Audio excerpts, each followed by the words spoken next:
Bucket one is 308 million.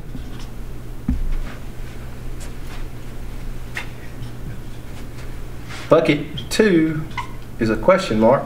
I'll come back to that in just a second. Question mark in terms of who gets it? No, I know the amount. Both. Whose bucket is it? So that's a good. So it's 30% of the total, 30% of the 80%, and it's Gulf wide, and it's a competitive bucket. So the Restore Council makes the decision as to what's the most needed, whatever project is, has Gulf-wide implications or projects. I'm gonna give you a total. So the 308, that's BP. 56 million, that's Transocean. Okay. Bucket two, none of that money's been spent yet, even in Transocean. We're in the process of evaluating projects. When I say we, I mean the Restore Council. Okay. Again, I anticipate us getting some form of that money.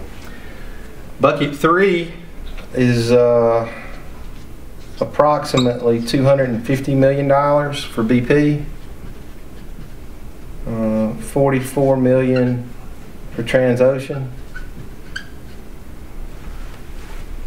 None of that money's been spent either. In fact, none of this money's been spent out of the Restore. The only monies today that have been spent have been NIFWIF and NERDA early restoration.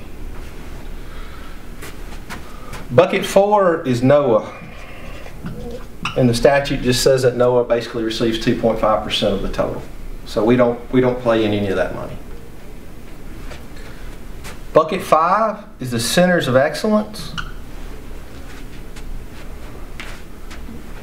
I don't know that it's been formally announced yet, but we're in the so what happened with the Centers of Excellence is that originally, and y'all may have seen this before, and it's basically